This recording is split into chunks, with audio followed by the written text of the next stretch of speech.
to affect the film industry of the future? And if it is, how do we adjust to accommodate all of that stuff? Okay, so we've gathered together an amazing panel of guests to kind of be our guides to this subject today, and I'm going to introduce you to them now. Ladies and gentlemen, welcome our panel. Hey, how are you guys doing? I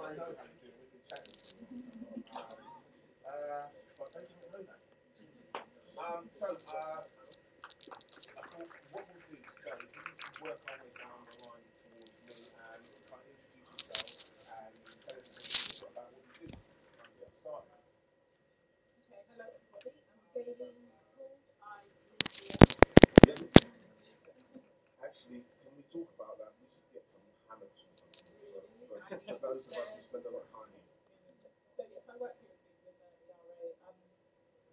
April the 24th, I'm making the year in place. Wow. Yes, champagne, flowers. Okay. Seriously, I think Really. And so my job title is Head of Cinemas and Events. Basically what that means is I'm head of the program here at the BFI. So effectively everything that's on the screens, everything that's in terms of live events and other events is kind of my responsibility, but working with a team of about 20 who do that. So half of them are film specialists, so we call them film programmers. They select the films that you can see in the program, and half are event specialists. It's fancy as how feature film is divided in a way. And they basically produce all the events that take place. And so, yeah, so essentially my job is to work with them to make sure we have a program that speaks to two things. One, tells the story of the history of film and television in a way that has thought, depth, inspiration, and then also speaks to what's coming next. So in terms of the future, our job is to make sure both of those stories are told. does your purview include this event? It doesn't actually. You are a man into your own.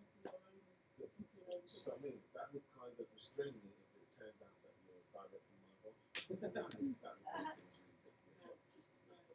things really difficult. I'd be collecting my P45. But in terms of the really great work that the RA and the NORI does here, which is part of the education program. Education programs we work very closely with you guys to make sure in terms of what we're doing with young people within the program is very much embedded, and we're just looking to really develop some much stronger links between program and education. So Sure. Welcome. Thank you. So my name is Moon Lim. I am 2 weeks in at starting a new job at Creative Skillset. So I'm the new ecosystem manager. And Creative Skillset works with BFI on the program. So we run training programs and we offer different creative talent access into different fields within the film industry. So do check out some opportunities. Good afternoon. My name is Nimai Innis. I'm pretty sure I'm the most junior person here. I work at the Factory as a service assistant. Started in November last year.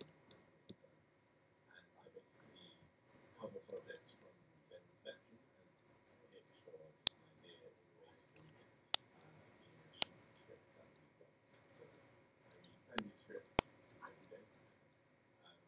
Novels as well, like covering scripts, research for projects, music writers and stuff citations, and then just kind of put it on script.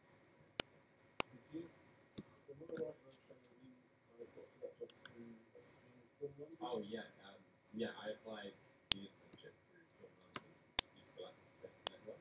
Yeah. There you go. That's a little nugget of gold. Max.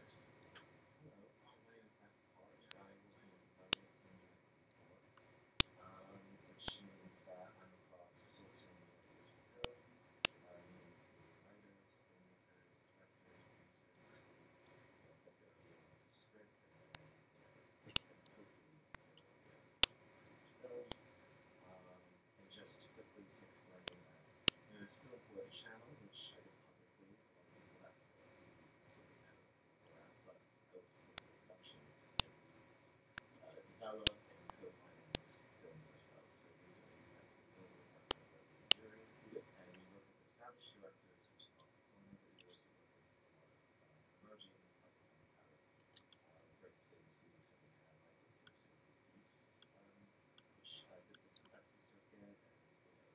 love, which she plays and it's beautiful. Yes, and cat and everywhere else. So yeah, we're a prosperous, established, and Very cool. So what I would like to kind of, so because we're talking about all this stuff, so a good place to start is, why do you think the kind of inclusion, representation, diversity, why is it important to the kind of film and TV industry to you guys see? And anything that you think, something that you think. I think it's based on said to Michelle earlier that one of the things that is fascinating about studying the history of film and TV is that we see the fact that film, particularly films, form principles of kind of European inventions or founded in France, founded by men, and so Usually, yeah, for sure, usually right. And so the story of cinema has been carried by European, very kind of European gendered male gaze. Right? And so a lot of the films that we show that are BFI to do with the history of film is what I thought they're quite men films, right? They are films that are made by guys who are now dead and who often one or male. So that in a way I think has informed our own expectations of what cinema is, what good cinema looks like, what kind of stories that it's told, the kind of psychologies that are being explored, the perspectives that are being shared. So I think when you're trying to make an intervention, if you're not male or you're not white, you're not European, it can be, you're always trying to work out what your own voice is within that. You don't even know what you've got to say, so there's one thing that we're still struggling with. You haven't got the kind of stories to choose to grab from. But then also the worlds of those, the production worlds of those films have also been shaped by that culture.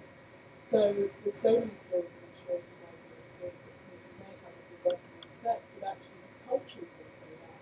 So it's hard to feel at home with it. So I think that's why there's been lots of conversations in this. And of course the final thing I'll say is that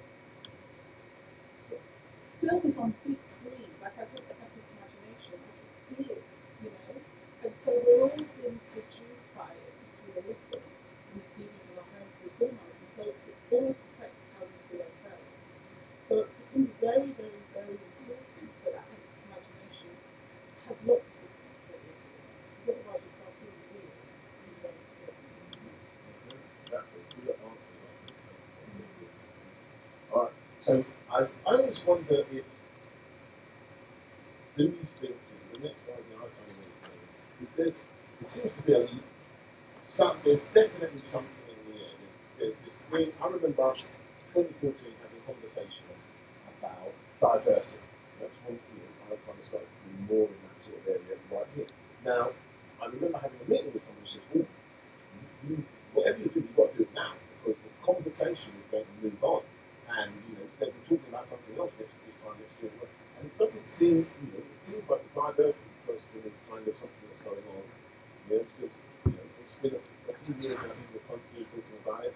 We had Austin So White, Black Panther So Lit, hashtag Me Too, Time's Up. There's a lot of stuff that's kind of happening. It feels like there's a moment, right? A real Austin So Lit, genuine Black Panther So Lit.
Absolutely, yeah. There's definitely this push for not, I mean, not even just diverse writers, just anyone that's new. And often, I mean, because people are from more diverse backgrounds, they don't read movies, they never books or books like everyone else has.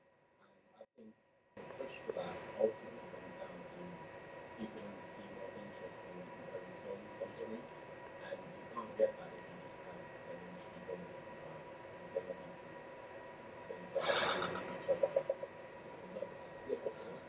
So yeah, I think I agree with that. It's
you're entitled to equal pay. I mean, look at everything that's going on in the industry right now in terms of, and further afield in terms of the gender pay gap. And every employer now in the UK, if you employ over 250 people, you have to actually publish what you pay men as opposed to what you pay women. This is going to be a game changer for every employer out there in the country, and I'm really looking forward to it. No, this is the good stuff. I mean, do you think, in terms of changing things, and we kind of start to understand how that's important. How do you think that kind of affects people coming into the industry in different ways? In terms of you guys look at lots of people's writing and you're going to be able to develop lots of kind of initiatives, which is obviously you have to work out films and programs that will make people want to come and see them. So how do you think that's going to affect people's work? well, I've there's definitely change, or at least a push for change against unpaid internships. And I think that is probably one of the biggest barriers that anyone can face that's not relevant. So many people just can't afford to work for 2 weeks or for a month for free. But often that is your way in. As soon as you work somewhere, you have your foot in the door, and then people say, oh, I'm going to come here, someone else is going to go here, and then make the actual. So yeah, I mean, my scheme is paid, fully paid as well, living wage, which is a full-time job, so probably less than so yeah, I think pay your interns. Yeah, I mean that is a really, this is interesting stuff because it's like, even here with our people will come to us and say, oh, I can do some work for free, and we say, obviously we can't do that anymore, this is one of the big changes, but you think about the flip side of that actually, it's a really barrier to entry.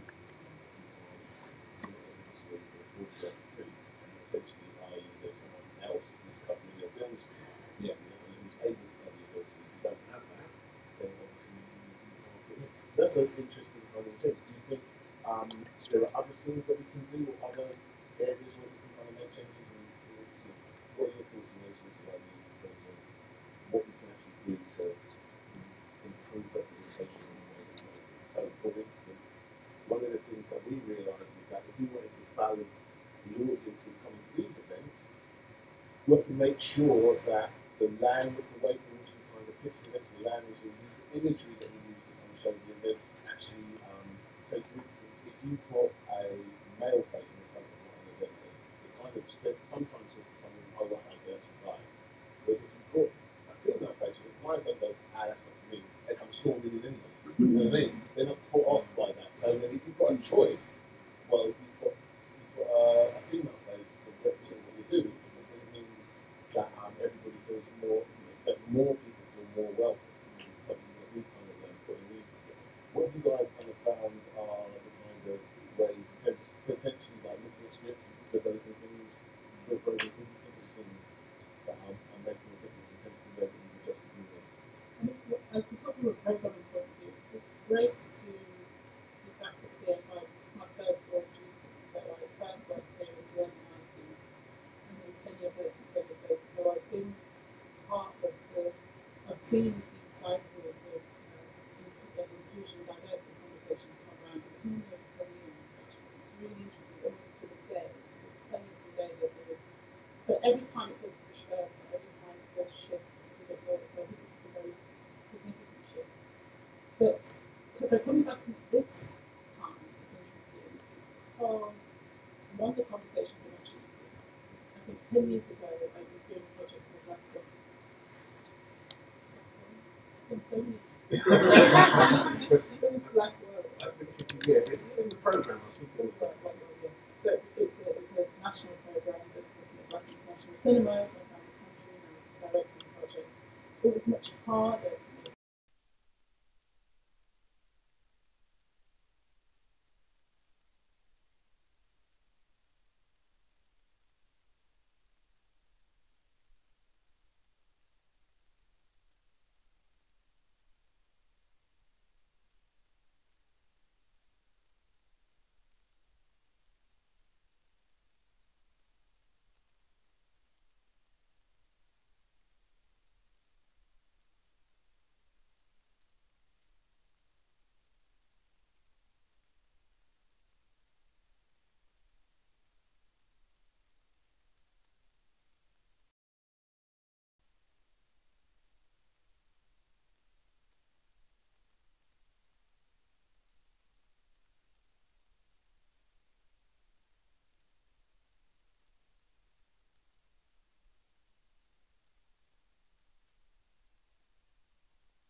of tell me in terms of that sort of stuff, opportunities to kind of help people from different backgrounds into the film industry?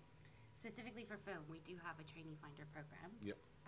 Usually between 18 and about 21 you can apply, but you need to have some credits to your name and a little bit of experience before you get on the program, and it's quite competitive. Yep. So this year I think we had about maybe over 1,000 applications. Sure.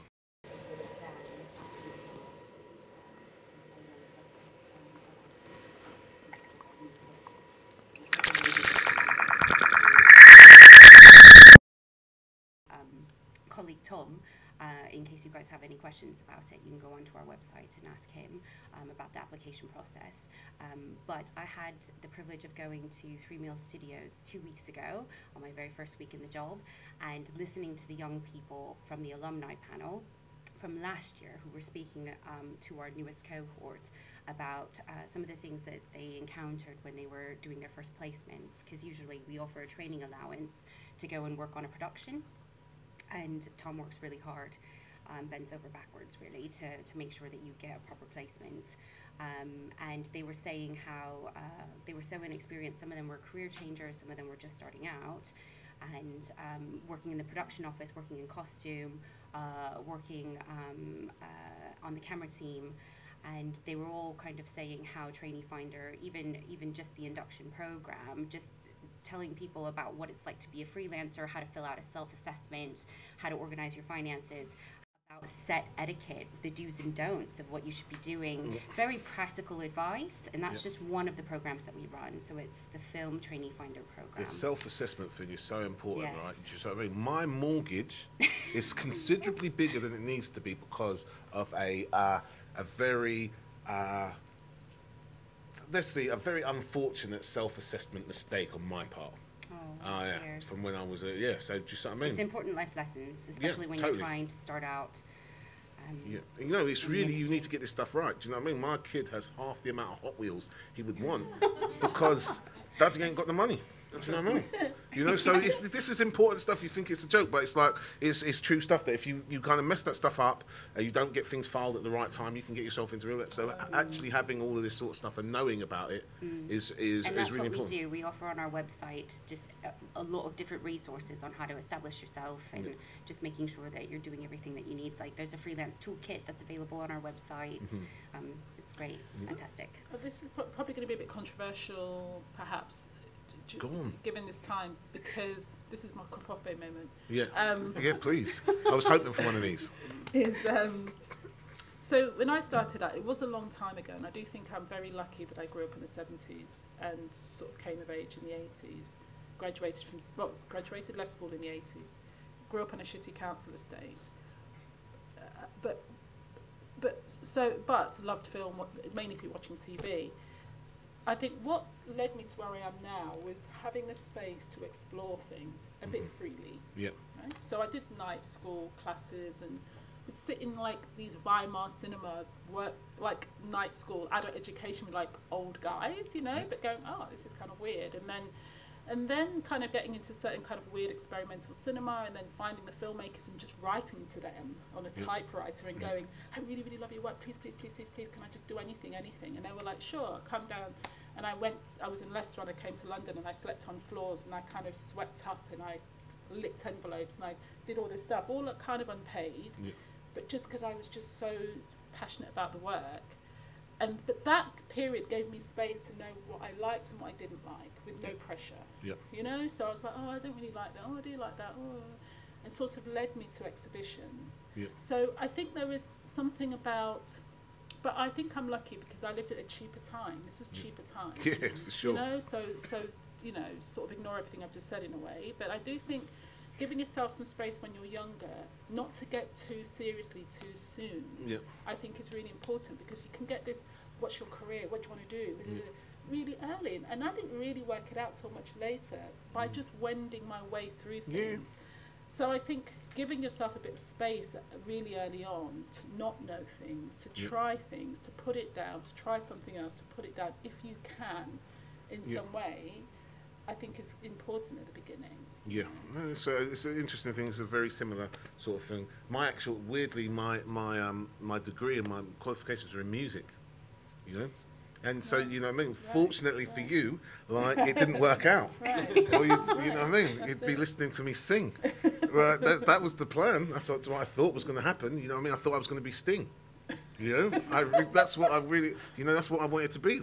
You know, so the thing is that you kind of, you know, the reason a lot of why I'm here is because I was on the radio and I was playing people's music, and then this future film was in conjunction with the BBC. So then once all of the top DJs had turned them down, they eventually got down to my name, and I said yes. I came over, and all of a sudden, you know, I'm hanging about here all of the time, and it's weird how things kind of work out. I never thought that I would be kind of programming for young people, and some people will say I shouldn't. You know, but that's it's weird. You can't work out where these things are going to lead to and how these skills are going to be interchangeable. So that having a bit of space to kind of experiment and try out and find different things and work out what you like, I suppose that's less and less possible. You know, I speak to a lot of music people, and they reckon that obviously because you know a lot of the bands now are all art rock kind of posh boy bands because they're the only people who can spend the time to get good enough. You know, you know, you don't get many working class bands anymore because all of those bands used to be on the dole while they practiced, and that's not possible. Bring back the dole, I think. Yeah. I think a lot of artists came out of those periods where you could just sign on. Yeah. And then do that. Yeah. You know, for a couple of years till you worked it out. You know. Yeah.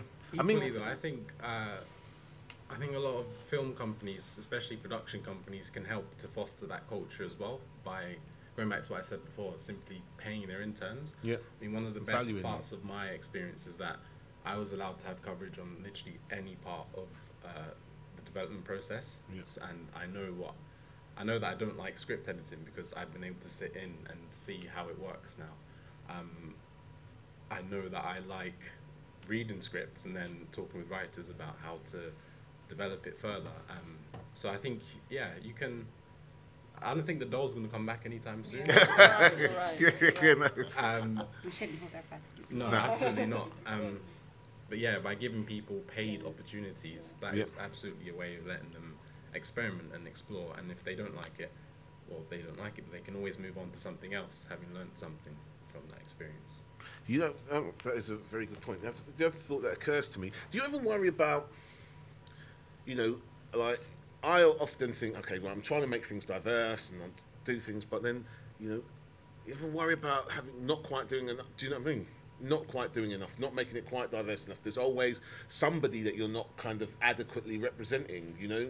And if I was, you know, in order to kind of represent all the different, you know, I might have had to have a panel of 20 people really to kind of try and cover. And so that whole idea of how, you know, and you know, you're always trying to make sure that you've kind of you're sensitive to all these different things, but you can't, you know.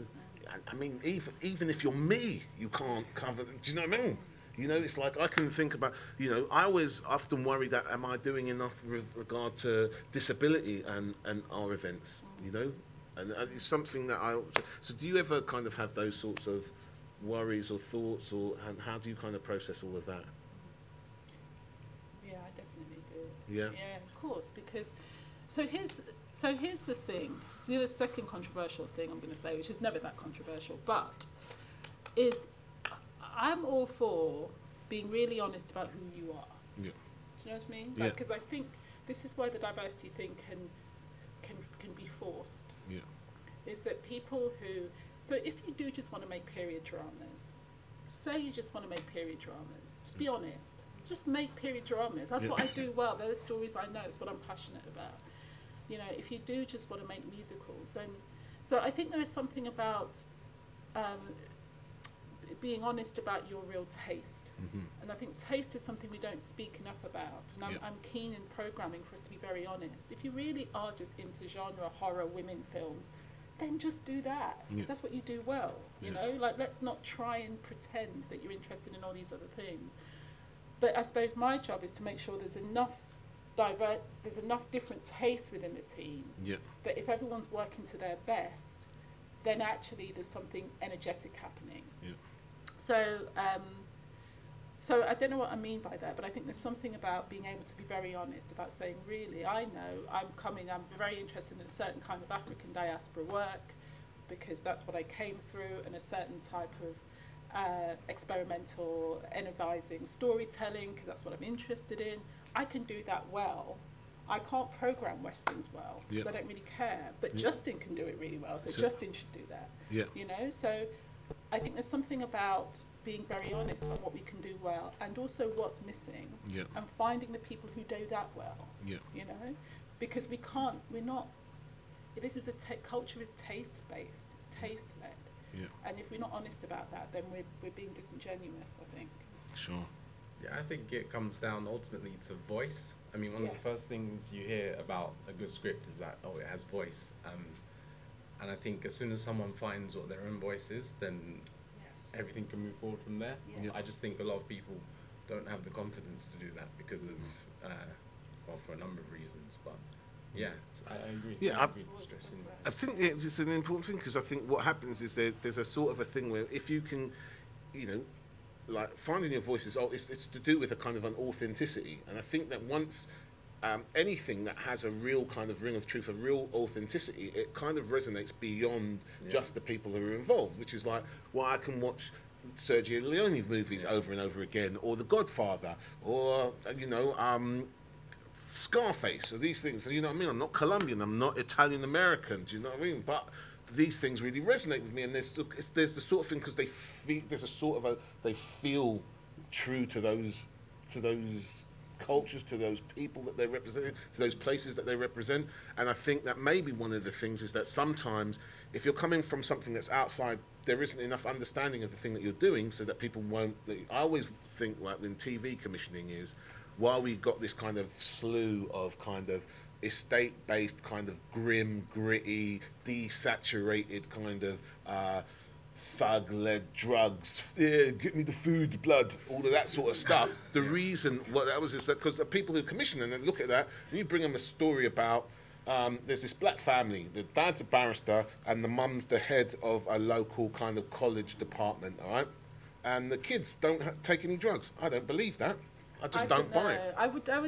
I'm not wholly sure about that. Cause I think hood dramas get a bad rap on this game, right? Because I think ultimately it's going back to your point. It's to do with voice and having something to say. Yeah. I love a hood drama, so I love something. I love the Top grittier, Boy. The bettier, the more. And I grew up working class, so for me, stories that are about people who have something. The stakes are raised for me when you're poorer. They're just raised. It makes the drama more urgent. I have not watched one episode of Downton Abbey because I don't care. What could you possibly be going through that is going to even, you know? But I can't remember the two young when your black butler writers. doesn't kind of bring you your sandwich on time, that's hashtag worries. Just don't give a monkey. You know what I mean? And there's two guys, and I don't know their names. Someone in this audience might know them, but they wrote Run and they wrote Save Me recently. Both worked with Lenny James, two young black guys. To me, I'm loving their work because they set them in really harsh environments of people who are struggling, man. And when you're struggling, you will do more. You will make more dramatic choices. So, and I'm sure there's a lot of people who are like, oh, no, because it's showing black people in the background. No, but a lot of us are living like that. That's, you know, that's also as real as this. So I suppose I don't really care where it's set. What I care about is the truth. I care about a sense of truth that comes through that work. I get that. I mean, when I was thinking about things, when, you know, the kind of estate thing is for me, when I was a kid, like, you know, estates were happy places to go for me because I lived just on the edge of the estate, and that's where all the kids were. So if you wanted a game of football, do you know what I mean? If you wanted to play runouts, you know what I mean? All of that. So for me, when I saw, like, say for instance, something like Michaela Cole chewing gum, that representation of a housing estate rang truer for me because I never, like, do you know what I mean? I grew up, I left town, everything. I never saw a gun or a knife or anything like I was a kid. I grew up in Finsbury Park, and apparently it was rough, but I never saw any of that. Do you know what I mean? I was right there. Do you know what I mean? I heard about dudes. Do you know what I mean? And maybe, like, you know, my mum kept me really busy as a kid, so I didn't get a lot of spare time. I didn't hang about a lot outside. Do you know what I mean? So maybe that's why I missed a lot of that stuff. But the point is that there's a range of those different experiences, and sometimes it feels like that only one ever gets kind of told. And I always wondered, like, you know, how those sorts of things actually happen, you know. So I think that I would say you're conflating like social mobility and race, and they're two, you know, different. Sometimes they overlap, but they're two different issues. Sure. So on screen, if you're seeing people who are poor, but they're also black, but that's all that you're seeing, then that's a problem. Because there's rich black people out there, and why aren't they reflected on screen as well? Why aren't they coming and hanging out with me? Yeah, why aren't they my friends? Totally. Yeah. So and there is, you know, I mean, we often have this discussion, you know, like class versus race and all these sorts of interesting things. You know, like going about your day-to-day life. Do you like you know, are you able to kind of, you know, move beyond being the thing that you want? Do you see what I mean? You know, do you know what I mean? Sometimes it's like a kind of 90s, I'm black, y'all, I'm black, y'all, I'm blackity black, y'all. Do you know what I mean? It feels like all of, like, it takes up so much extra energy and everything. Do you guys kind of like have any sort of thoughts on that sort of experience? Well, I kind of know what you mean in terms of like, am I just, you know, basically, there aren't that many East Asians in the film industry. Sure. I know that's probably not a surprising thing to, you know, to say, but there really aren't. Like, and the British film industry is a tiny industry. It's a cottage industry. So, and there are hardly any East Asian faces. So I think, there is that one side where I'm like, oh, I just don't want to be defined purely, you know, because of my race, my culture, whatever. But then you do think, well, I'm like the only one. Like, there's like three other, you know, Asians. So I kind of have to step up and, you know, represent. And who cares if it's, you know, a bit exhausting, which, you know, sometimes it can be because there's a lot of cringeworthy, eye-rolling inducing moments. So, you know, like little comments that people say or whatever. Or like, you know, oh, but we already have this other Asian story, so why do we need this one? You know, things like that. It's like, okay, so just one Asian story. That's it. You know, that's all you can say. I used to, like, basically, like, I used to be on the radio, and like, there was a big period of my career where essentially I'd kind of go and come up with this interesting idea somewhere, and they test it with me, and then they give the job to Trevor Nelson. Right, and it was like there could only be one. Trevor Nelson's warm-up man. Yeah, exactly. It's like there's one black bald guy allowed, and it's not you, blood. Do you know what I mean? It's what it felt like, you know. And I'm sure it wasn't that personal. Do you know what I mean? I'm sure they weren't sitting around going, "Bald black guy tick," or do you see what I mean? But it, you know, because you're on the other end of it, and I'm sure, you know, it can sometimes feel like more of that sort of a thing. I don't know. Well, one of the things I would say to that, Max, both of your points, and it's serious because we laugh about it, but I think this is very, very, very serious.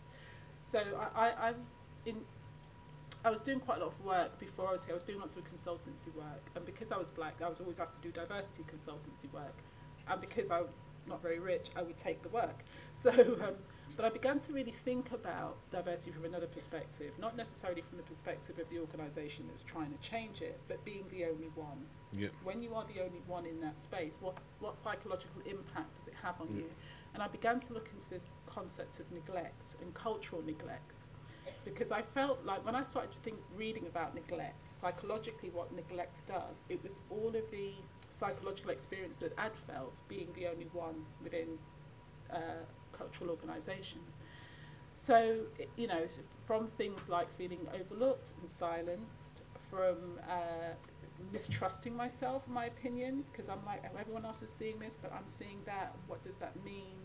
To kind of more, you know, sometimes having panic attacks and other things, right? And so I began to start looking into this and going, actually, if you are the only one, there are certain things you have to really do to look after yourself in that environment, and take very seriously the fact that it's exhausting, and take very seriously the fact that there are different meetings that I will have that will exhaust me in a different way than my colleagues, will enervate them and exhaust me, to the fact that what kind of community do I need to build around myself that may not be in the organisation in which I work, but I have to make an active to build it outside. So I think there are things that I think if you're in that position I don't think that's been explored enough. Yeah. And I think we sort of just take it for granted, or we make a joke out of it. But actually, it's really hard. Yeah, no, I'm always joking very about. hard. A lot of my jokes are all about essentially imposter syndrome. Yes. Yeah, because I have this genuine Right. feeling that Right. someone's going to actually Right. work out. Bloody hell, Yeah. that guy's on the payroll. Yes. That wasn't supposed to happen. Right. Do you know what I mean? I genuinely have that as a Right. feeling, and I'm always constantly aware of, you know, I feel the things, and things aren't quite right, or they don't work out, and the things go wrong for everybody. But like, I really feel like, is this the one that's where people are actually going to find me out? Yes. Yeah. I have that. I don't know, I kind of have the opposite feeling. I mean, Good. I am like the only black person in my building, but I'm not constantly reminded of that. But I think equally it feels very empowering. I know that a lot of the people I work with haven't, not that I've lived a very like illustrious life or anything, but they haven't lived the same life I have, and I haven't lived the same life they have. So we all have very different perspectives on things, and if anything, I like talking with them about different things, just so I can give my opinion, they can give theirs. Yeah. Yeah, I don't feel exhausted, to be honest. Right. Has anybody asked to touch your hair yet? No, I'm usually bald, so Yeah. Right, well, wait, I think you'll find, my friend. No, it's going to be all right. You know what? Looking at the time, I was thinking it might be an interesting time to kind of get some questions if anybody has a question that they want to ask. There's a couple of hands went up there. Tayo, you was pretty fast there, so like we'll get a mic down to Tayo in the middle there. Don't worry, I've seen you as well. Don't worry, you're going to get to you as well. I've seen you as well. Don't worry. Okay, it's all good. Go on. Hi guys. Hi. My question is for all of you guys. I guess I heard the word new quite often, and I feel like it varies from, I guess, project to project what people define as new, because I'll see certain schemes and then see people who, I guess, are selected for those schemes, like say to fund a film or to be, I guess, an assistant or anything like that. But they're not necessarily new filmmakers. I know for a fact that they might have done maybe 2 previous films that might have been features or anything like that. So how does that vary? How do you guys define new? And then at what point can people approach you, I guess, with enough credits, essentially? Well, in my case, the Ink Factory is quite an established production company. So when we speak about new or emerging writers or directors, they usually would have, a couple of credits to their name. If you're new, as in like haven't done anything in the past, then you'd probably be pitching something to a smaller production house, like working on a short film, for example, which we don't do at all. So I guess, it entirely depends on the production company you're speaking with or reading about. Was there anything in particular, like any particular company you were thinking of? Well, this is the moment, Tayo. I was gonna say I don't want to put people on blast, but like, No. do you know what I mean? But maybe like something like, I don't know, iFeatures or like something like that. Do you know what I mean? I've seen some of the people that be on there, and I've seen a lot of their previous work, kind of thing, and they say emerging or like upcoming talents, and I don't know. I personally wouldn't define them as like upcoming because they've made 2 features or 3 features, kind of thing. I suppose it's all relative, isn't it? Emerging, that's the thing. It's not an exact term, like say for instance, like Stormzy's like the hottest rapper in this country, but do you see what I mean? In global rap terms, that's an emerging artist. Do you see what I mean? He's not Jay-Z or Drake or something, do you see what I mean? Yeah. But he's a big fish in our pond, but in the global thing, he's an emerging artist. And I suppose it's all dependent, it's all relative, isn't it? Do you see what I mean? Like Ryan Coogler just made the biggest film of the year, but he's 3 features deep, so that makes him kind of a new filmmaker, which is kind of crazy to think, really, So I suppose it's all relative. Whereas from our point of view, Ryan Coogler's the guy. He's the man. You know what I mean? He's the establishment now, but he's only 3 films in, so I suppose it's all relative, I guess. I think also if you're no matter what you do, whether you want to direct or be a DOP or a writer. If you're just starting out or you want to start, I think the main issue is you just need to get something out there so people can see. I mean, it's fine saying, oh, I'm a writer, but if you haven't written anything or if no one's seen it, then you're not really a writer, because Yeah. what have you done? If a tree falls in the woods and no one hears it. Yeah, does it still make a sound? Yeah. No, not really. Yeah. And I think a big part of that, in my experience, has been the difference in like university or higher education.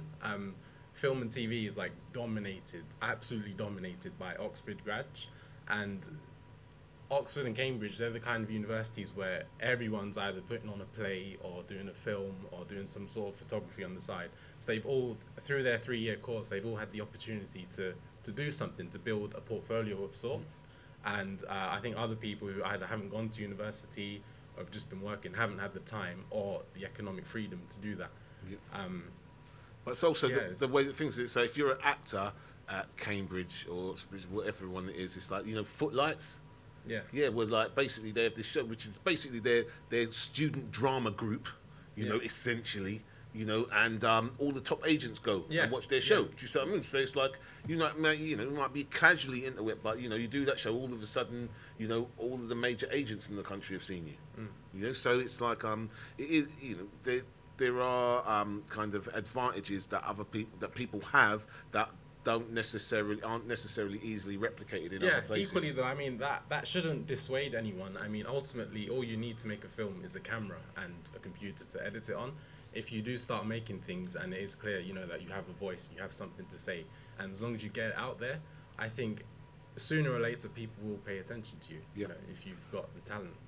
So, I mean, I used to get dissuaded a lot by the people, you know, after I graduated, I would be sending emails to production companies.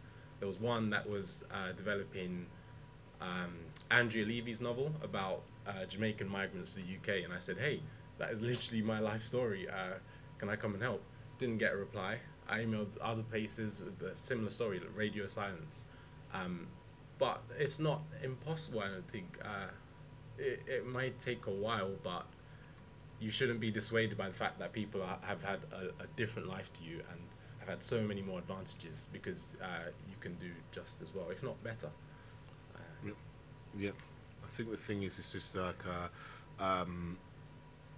there's no set patterns for any of this sort of stuff. Yeah, and so it can be really terrifying when you kind of look at yourself compared to other people, and you think, well, they're getting up to something, but everybody's journey is different. Okay, and all you can do is look at yourself honestly and ask yourself, am I doing everything that I can do? You know? The one thing I would also add about making, because you're right, there isn't any path, but I would probably, so in terms of exhibition, spaces like the BFI, we pretty much only show, for the most part, films that are in distribution. So that's talking about funneling down to the amount of films that are made, to the films that then get picked to distribution, to the films that then get, I mean, it's the sharp end of the wedge. But I would say there's one thing that characterises those films that often get picked up into distribution and do well. And I would take a film like Moonlight, which was an outsider film. And it's often the filmmakers who know cinema really well. They have studied. So if you read Barry Jenkins, he will say he spent years just reading film magazines like Sight and Sound. He spent years watching international cinema, not American cinema, not mainstream cinema, but Chinese cinema, Japanese cinema, Latin American cinema, and understanding the craft of the film. When a film is extraordinarily well crafted, it's very hard for anyone to turn it down. Yep. Especially, you know, from our point of view, we see lots of films. When a film is well crafted, even if it's not my cup of tea, you can't. It's undeniable. Yep. And I think that's often the part that you can do while you're waiting. You can just watch films. You can watch it and study it, and watch it and study it, and read about it, and understand why that shot rather than that shot works. You have to. It's a craft. It's very. It's very detailed. You know. 25 and under ticket deal. 25 and £3 comes to everything. Yeah. All right. So there's a question here. Go on. The mic's just behind you. Hi. I kind of, actually, first, I'm going to ask a question in a second, but I do kind of want to defend Oxbridge from you guys. Nobody was having a go at Oxbridge. I just want to say that, so I'm not rich. Yeah. I come from Newcastle. I went there. Yeah. And a lot of people who go there aren't rich. But also from another perspective, a lot of the stuff that gets made in Oxbridge is terrible. Yeah. So like anyone who was put off by that and scared by the idea of like people coming out having agents and stuff like that, there are a lot of people making absolutely terrible stuff come out. They are struggling to get into the industry and they don't have a good portfolio. So like you shouldn't be put off by that. But my actual question was that I was told by a producer, I asked him like what he thought of my idea for a film, and it's the whole cast is guys, and it's a film about masculinity. And he was like, why are you not making films about women? Everybody wants a female director to make films about women. And how do you guys feel about that? Like, should I be making films about women? And also kind of on the other side, like, what about people who are not of a particular cultural or ethnic background making films about people from that background? Wow, okay. Wow, okay. Good questions. All right, so let's deal with those one bit at a time. Okay, so should this young lady be making films about women because she's a woman? No. I would say you shouldn't be fit into a box. Yeah. Definitely not. Yeah. Like, anybody can tell anybody else's story. You might need to consult if you don't have the personal experience. You need to get some experts out there, so you can show that true reflection through the story.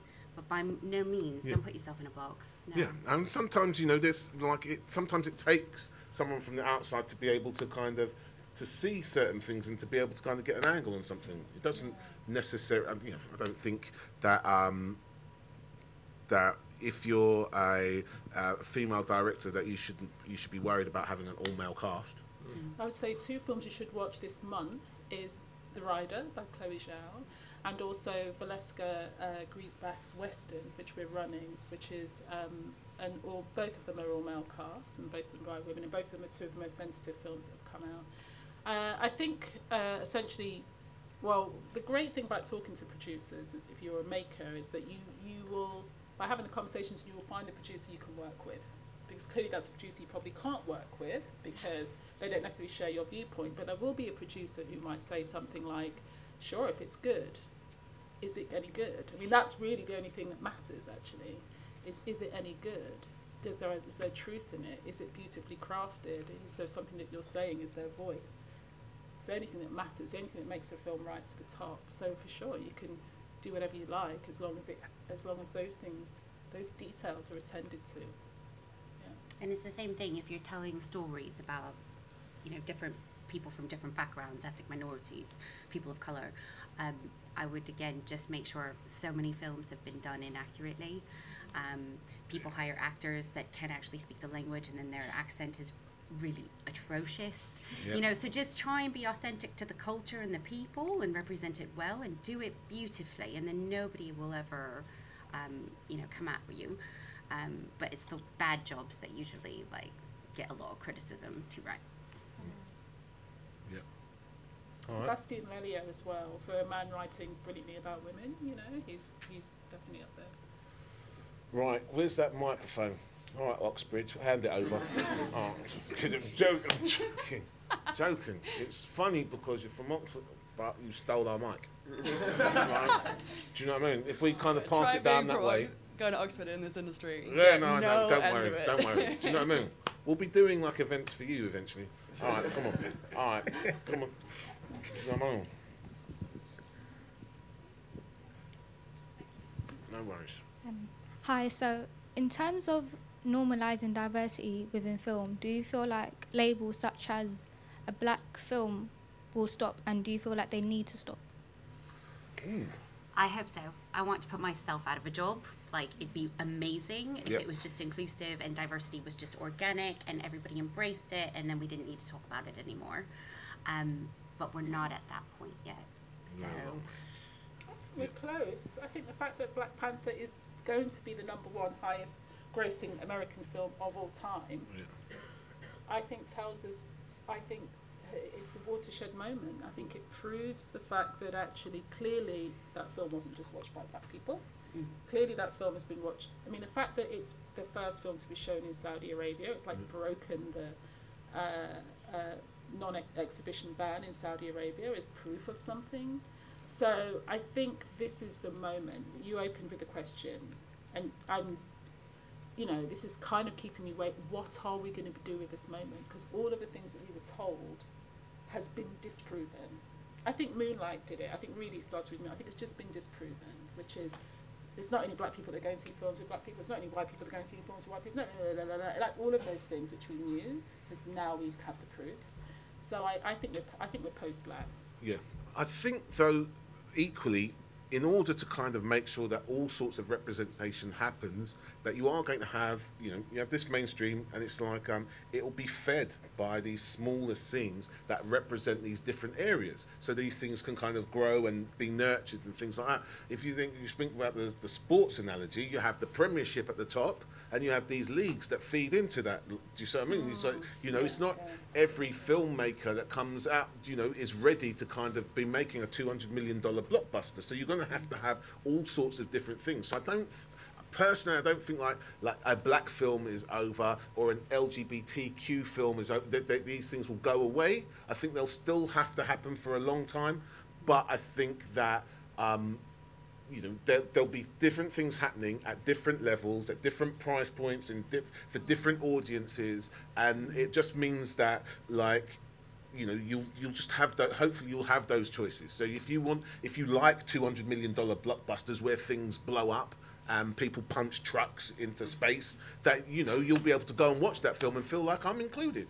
But if you like kind of indie movies that are really thoughtful and where nothing appears to happen for an hour and a half, and then you'll be represented at that level as well. Do you see what I mean? So there'll have to be I think a lot of different things happening all at once in order for it to cover everything. So I'm not sure if we're past the black movie. Said the guy with the black movie platform. You know what I'm saying?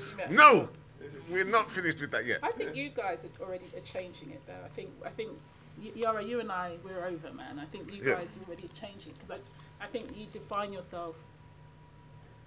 I don't know if you do or not actually, but I'm just getting the feeling that you define yourself differently than the way that I defined myself. And it was great that you said when I was like, cultural neglect, I don't feel like that at all. And I was like, good, Yeah. So I think whatever you do is going to change things. Yeah, however you choose to position yourself will be how things will be positioned, and that's really exciting. I think the other thing that's really interesting is that you guys are more powerful than you. If you look at like those kids with the March for Our Lives in the States, and see that the way that kid David Hogg just took Laura Ingraham to pieces on Twitter, like she went after him on Twitter and he destroyed her. Do you see what I mean? And it's that power, just like things are changing, things are different, and you don't know how to use this stuff as well as we do, you know?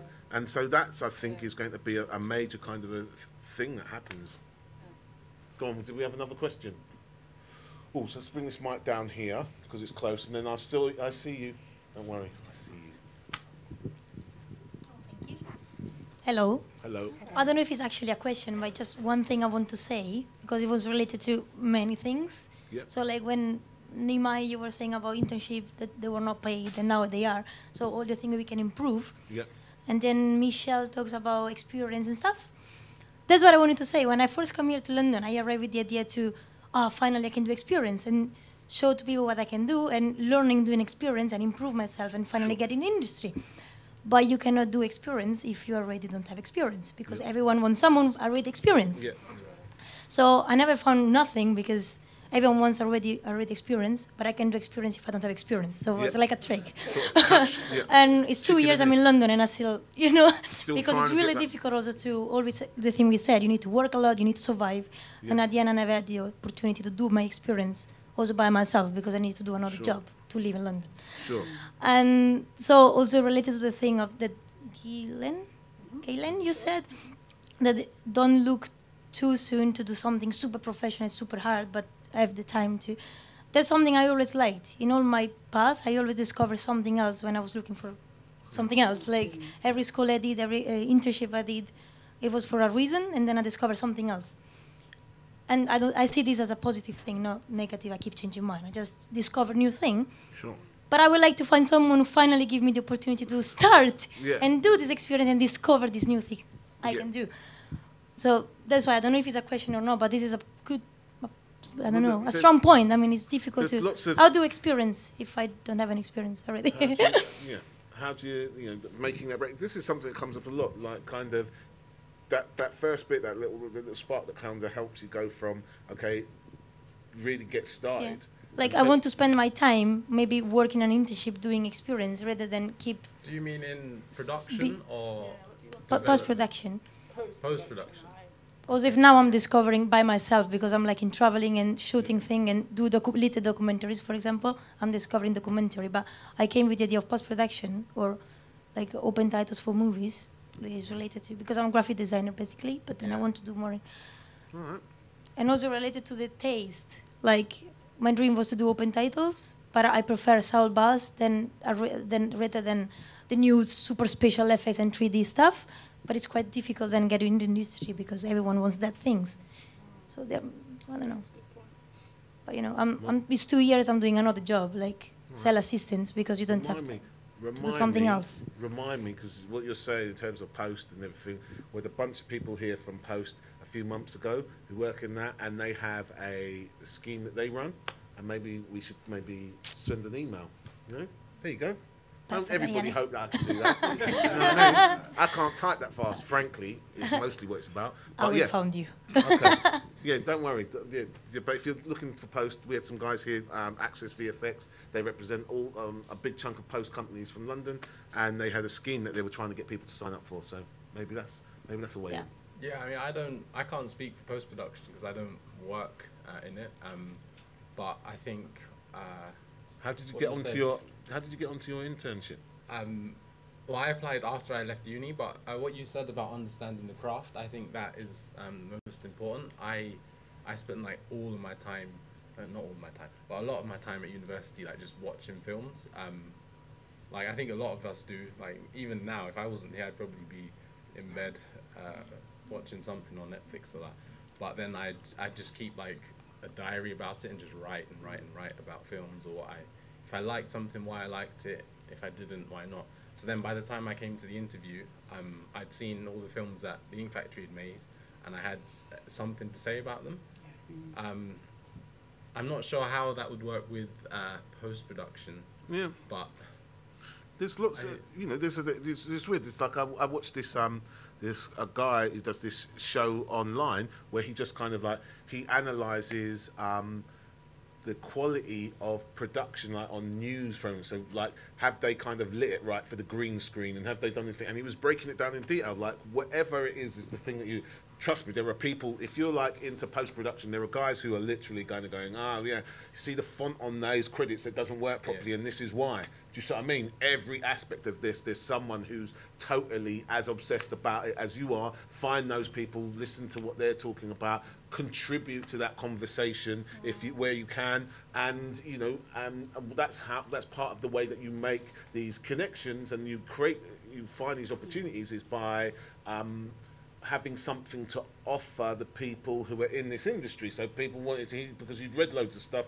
and you know, and like for, you know, in music it works a lot because you get these guys who are like these bloggers or people who really understand a deep underground form of music and kind of can add that to kind of a broader pop station or whatever, and so people come to them for that. So I think that part of what you should be doing is kind of saying, do the thing that you do in whichever way that you can, and try, whilst it can be really scary, to present something to the world. And what happens is that people will kind of come and find you if you're putting stuff out into the world, and there is, you know, and you're doing it with care and thought and craft, then, you know, equally people will come and find you as well. And that's maybe how opportunities can happen. I would just say, so just, I don't know about post-production, but just speaking about our trainee finder program and the 66 individuals who made it out of 1,000 applications, the reasons why they stood out was because they already had a clear vision of where they wanted to go in their career. They already had that dream costume designer who, you know, they knew their films inside out, they knew the costume production, they knew everything about it, and they said, one day I want that person to be my boss. So that is why I'm applying for the costume team. Again, for production, again, for camera work. Like, you just need to have your role models within your own industry, within graphic design, who you admire their work, you appreciate their work, you know their work inside out, and you know where you want to go, and you have a clear path within your career of how to get there. And then you network with the people at the beginning in order to pursue that path, if that makes any sense. All right, I think we've got Thank you. time for one more question because we're hella late, yo. All right, let's go. No, come on, don't worry, I saw you. The lady behind there was before that, and because that's D, and I don't care what he has to say. No, cool. Don't worry, we'll get to you. We'll get to you. It's a fun one. It's about race. Yep. So there's been a lot of whitewashing in Hollywood, like to the point where it's ridiculous. There's no reason why you should cast Scarlett Johansson instead of an Asian actress. There's going to be a It's Ghost in the ridiculous. Shell one. So yeah, that's all BS. But is it hypocritical to enjoy the moments where you see adaptations or imaginings and retellings of historical events with a more diverse cast? For example, like I love Hamilton. I love the fact that Thomas Jefferson was a black guy. I didn't know that. And, you know, Alexander Hamilton was Puerto Rican. And loads of other films with cast different genders as different people. Is it hypocritical to enjoy that but hate the whitewashing that's going on? Really good question. Okay. Yeah. Wow. Okay. So the latest is the god Zeus. Is anyone watching Troy, which is fantastic? It's on tonight. And Hakeem is playing the god Zeus, and there's another brilliant actor playing Achilles, and it kicked off. I only started watching because I read the kicking off, and then I was like, I should watch it. And then I was like, oh, this is fantastic. And I was having the same dialogue with myself, which is, this is interesting how I think the diverse, I don't normally like diverse casting, interestingly, but I think the diverse casting in this case has made everything much stronger. Then I was sort of having a debate with them saying, why is... It feels a little well, nice, I'm going to say though, doesn't diverse casting, I mean blind casting. Yeah. I don't normally like when there's certain shows I can tell it's been blind cast because there's a sort of a black guy sort of been helicoptered in, and I'm like, I don't believe that character because he's unrooted in some way, feels unrooted. But I thought, well, it works in Troy because I think, well, one, it's a myth, so ultimately we're not dealing with a kind of sense of reality in the same way. And two, there says something about the Romans and the Greeks and this moment of kind of empire, which essentially was sweeping up all parts of the world, so it kind of, as you reflect on that. But anyway, I don't have any answers, I just think it's a great question, because I do think these are the kind of things that makes us a live debate, really, which is what makes something feel authentic or not authentic, and are we being self-righteous when really we should be open in all kinds of ways. I suppose there's different ways of looking at it, because it's like, look, right, if you look at most of the casting, you know, if you look at the history of cinema, it's predominantly white men, right?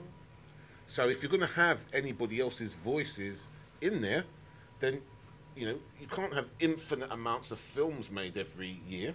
So by inference, you're taking the opportunity away from a white guy so that someone else's voice gets heard. Do you see what I mean? So, you know, when you talk about, like, you know, the whitewashing thing, I think is a little bit more of a problem, because it's like there was a chance for someone else, and you didn't let them have that chance. And that's why I think sometimes I don't feel too bad about it. Do you know? But also, I think you're right, because it's the reason why that casting has happened. So often with whitewashing, it's because they feel if we put Scarlett Johansson, whoever in there, it was going to sell more. We're going to do right for our audiences. Yeah. And in that case, we get suspicious. If you're casting it because you go, oh, this is going to give an interesting twist to this story, having this character say something, then it becomes interesting. Yeah. So yes, the intention is the thing. I think also, especially with how films sell as well, it's also, it can feel tokenistic if you just change a character for the sake of it. A good example, I think, is Wuthering Heights. There was a production of it on... There was a film that came out. There was a production on ITV with Tom Hardy and the woman who he married in real life. Mrs. Hardy. Yeah. But they did a film of it as well, in which Heathcliff was black, as he was in the novel, but that had never been done on screen before. I don't think it's hypocritical when, like you said, you have an industry dominated by one certain... a paradigm, a way of seeing things. Like if there are just mainly white men on screen, then it shouldn't feel problematic to change that. But equally, this whole business of rebooting things and looking back to stories that have been told before, I think that's a problem as well. The reason they're rebooting a lot of these stories is because they sold in the past and that they're a safe bet, so they likely sell now as well. I think that should change. We should look for actual fresh stories. But there was no need for female Ghostbusters. Yeah, There was. I agree. There's no problem with female Ghostbusters, but why could they not have done something like that? That wasn't Ghostbusters. That was a new idea. Yeah. Yeah. I'm going to be a bit controversial. I think there is a need for girl Ghostbusters. I think, you know, when I was growing up again, I mean, I'm only 33, but I didn't have like any movies with strong, powerful female leads.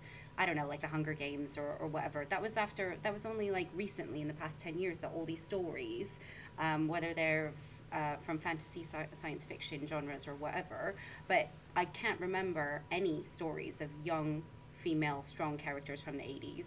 I mean, go back and watch some 80s films. I mean, my ones were, I mean, I love the Goonies and I love, but there's, you know, blatant racism in that film. There's a lot of offensive language. I mean, I do love it, so I'm at odds with my diversity self. So if you look at 1980s films, 1990s films, we've come to a point in society where things are no longer able to be said when it comes to racism, sexism, homophobia, transphobia. We are, you know, I hope, building a better, more inclusive society where those things are going to be less and less. But in terms of film history, in terms of archiving, I mean, that's what exists. So for the next generation, I love things like Hamilton, where it turns the past on its head and it makes you question.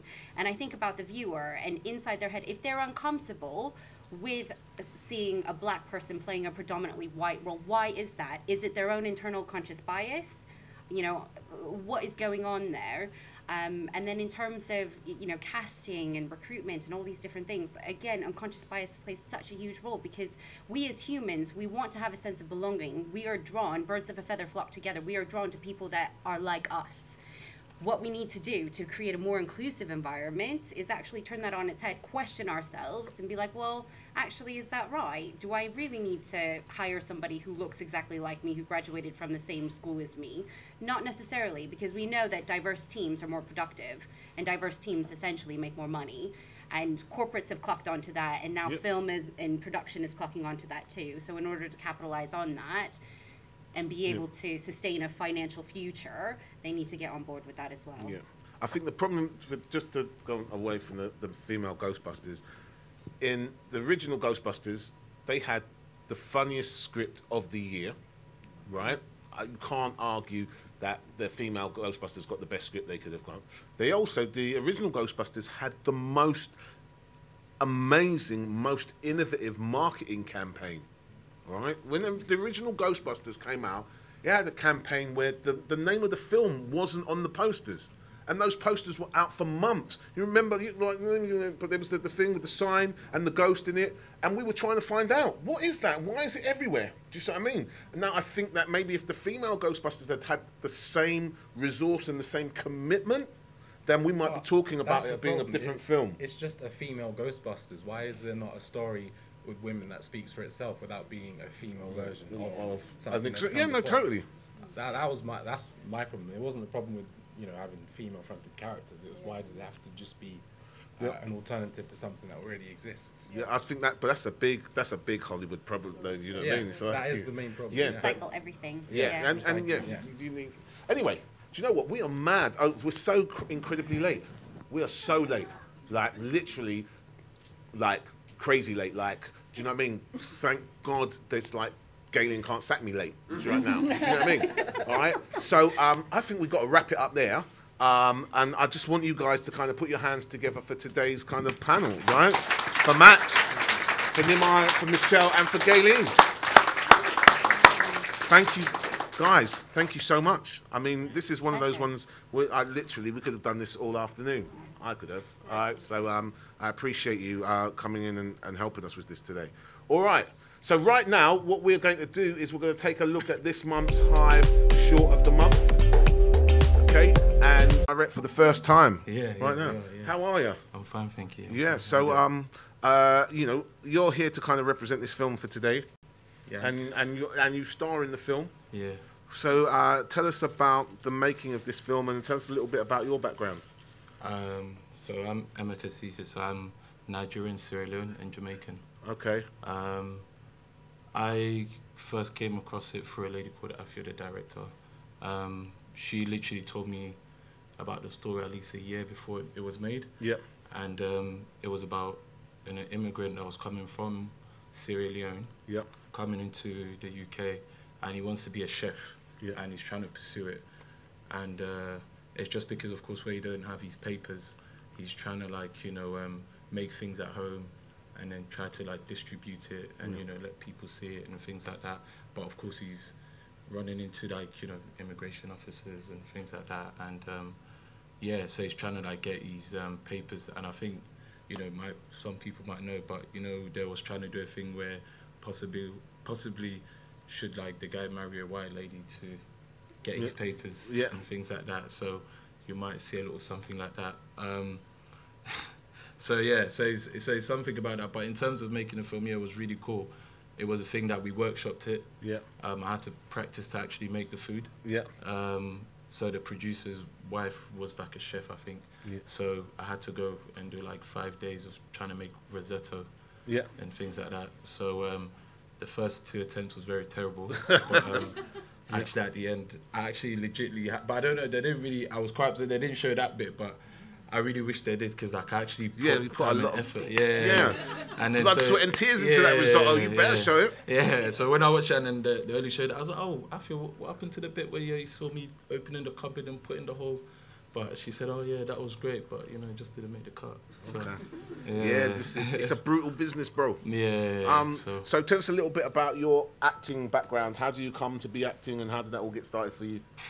So I grew up in southeast London, Peckham, born and raised. I started at on the playground is where you spent most of your days. Exactly. Yeah. You're from which part of Peckham are you from? I'm literally by Goldsmith at the back of the Peckham Library. I know your man. I used to live by the Toys R Us. On Old Kent Road. Okay. Yeah, man. Peckham represent. So I went St Thomas, literally at the bottom of the road. I ain't that deep in Peckham. Do you know what I mean? I moved there because my wife is from South London, and that was just the first of a long list of arguments I failed to win. Okay, yeah. So I went to the Damilele Taylor Centre, which was literally just up the road. It was a thing where I was playing basketball a little bit. I wasn't great at all. I was really dead. And then a lady just came in one day and just be like, hey, like... You're going to your auntie and uncle in Bel Air. Exactly. I'm sorry. Sorry, don't do it. I'm sorry. I'm so sorry. Go. And literally, she just came. She said, we're looking for actors to be in a film and all this stuff. And, you know, like, when we was there, you know, playing basketball, as soon as the lady came, you know, everybody was like, oh, yeah, I'm an actor. Yeah, man can do that. Da, da, da. So, of course, I was like, nah, I'm just going to play. And then I remember they were looking for an African boy to play the lead and stuff. And then they called all of us in. We all had to, like, improvise for her just to see something. And then from there, we had a recall, went to her office.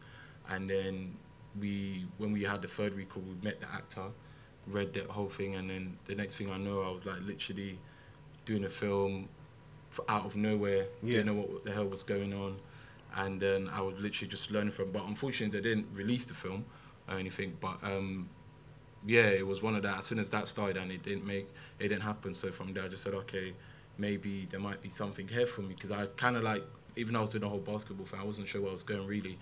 And then when that came along, and then I started doing, like, you know, youth stuff at like the Young Vic, Old Vic and National Youth Theatre and things like that. When that started coming into play, and it was through people that was just saying, oh yeah, you should come, because I was very like loud, playful, trying to make people laugh or entertaining people all the time, being silly and all that. So it just happened, and then from there I just started doing a lot of plays, first at the Old Vic and then at the Young Vic, and then next thing I know, films and TV and other things started coming in. And then the next thing you know, I'm here now, just doing it. Here on that small. I'm not Hollywood yet. But you know, I mean, you're at the BFI being interviewed by Yara. You made it. I know. And I'm just so mad, because I've seen you all the time when you're doing the whole interview stuff here with Nathan. I think the time we did that reality stuff and all that. Do you know what I mean? You made it, bro. Yeah, you know what I mean. So congratulations. I'm going places. I'm going places for real. So yeah, I'm actually excited now that people get to see this. You know, it's going to be good. I think they'll enjoy it. Let's take a look at it. It's called Shadow Man. Shadow Man. All right, it's the Hive short short of the month, and everybody, well done, man. Yeah, thank you for thank coming you. to Thank you. Let's Thank you very watch much. this with everybody. Right? Yeah, Take a thank you very much.